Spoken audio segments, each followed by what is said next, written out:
Canto 12. As soon as the blessed flame had spoken its last word, the holy millstone once again began to wheel, and had not yet come full around before another circle closed it in, matching it motion for motion and song for song. Song that, heard from such sweet instruments, as far excels our muses and our sirens, as a first shining its reflected rays. As twin rainbows, parallel in shape and color, arc in their pathway through translucent clouds when Juno gives the order to her handmaid, the outer one born of the inner, like the voice of that wandering nymph whom love consumed as the sun does vapors, and allow the people here on earth to know the future because of the covenant God made with Noah, that the world would not again be flooded. So the two wreaths of those eternal roses circled all around us, and, thus reflected, the outer circle shone in answer to the inner.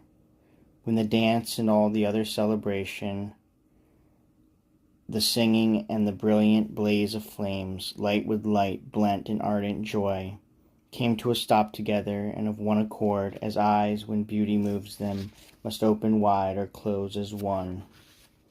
From the core of one of these new lights, as the North Star makes a compass needle veer, rose a voice that made me turn to where it came from.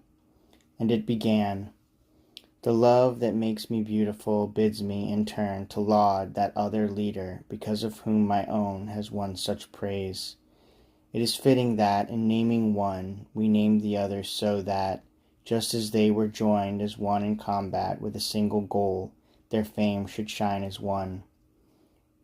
Rearmed at such high cost, the troops of Christ moved with halting steps behind the standard, full of doubt and few in number, when the Emperor who reigns forever provided for his soldiers in their peril only of his grace, not for their merit, and, as was said, gave comfort to his bride through these two champions, whose deeds and words brought together the scattered people. In that place where gentle Zephyr's breath rises to open the unfolding leaves in which Europe sees herself reclad, not far from the pounding waves, beyond which the sun, having finished his long course, sometimes hides himself from human sight. Favored Caloroga lies behind the shelter of the noble shield that shows one lying in defeat and one in triumph.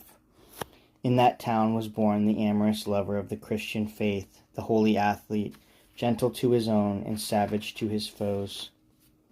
His mind, at the moment of its making, was so full of living power that, yet in his mother's womb, he made of her a prophet. After his nuptials with the faith were celebrated at the holy font, at which each dowered the other's safety, the lady who offered her assent for his saw in a dream the admirable fruit destined to spring from him and from his heirs. And, that he might be known as what he was indeed, a spirit from heaven came and named him from the possessive form of him whose he already was. He was called Dominic, and I shall speak of him as that laborer chosen by Christ to help him dress and keep his garden. He seemed indeed a messenger and intimate of Christ, since the first love made manifest in him was for the initial precept taught by Christ. Many a time did his nurse find him awake and silent on the ground, as if he said, "It is for this I have come. O happy father, indeed Felix, O blessed mother, indeed Giovanna, if, rightly construed, her name means what they say. Not for this world, for which men toil today, following Taddeo in the Ostian, but for love of the true manna. He soon became a teacher so renowned that he began to travel through the vineyard, which quickly withers if the keeper is corrupt. Into the papal seat, not now as benevolent to the upright poor as it was once, not flawed in itself, but degenerate in its occupant, he made appeal. Not to give away just 2 or 3 instead of 6, not for his chance at the first vacancy, not for the decimas que sunt pauperum Dei, but for the privilege of fighting against the errors of the world, thus to preserve the seed of the 24 plants now wreathing you in light. Then, both with learning and with zeal, secure in apostolic office, he went forth like a torrent gushing from its lofty source, and fell upon the tangled weeds of heresy, attacking with his overwhelming force wherever the resistance was most stubborn. From him there sprang still other streams, from which the Catholic garden draws its moisture, so that its saplings grow with greater vigor. If such was one of the wheels of the chariot used by Holy Church in self-defense to overcome the rebels in the field, surely the excellence of that other, about whom Thomas spoke so courteously before I came, must be well known to you. But the track left by the outer rim of its circumference is abandoned, so that where once was crust, there now is mold.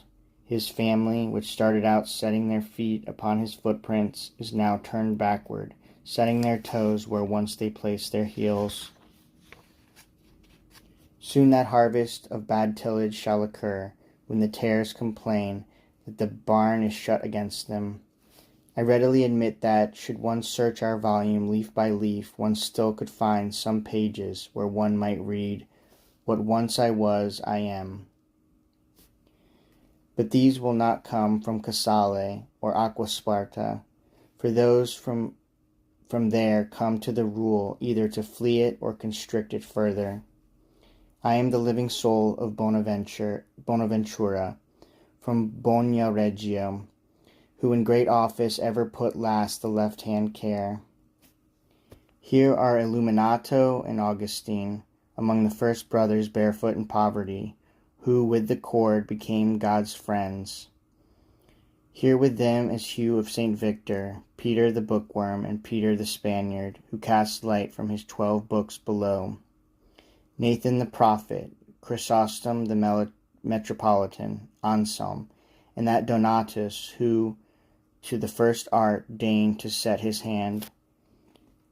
Rabanus is here, and, shining at my side, Abbot Joachim of Calabria, who was endowed with prophetic spirit.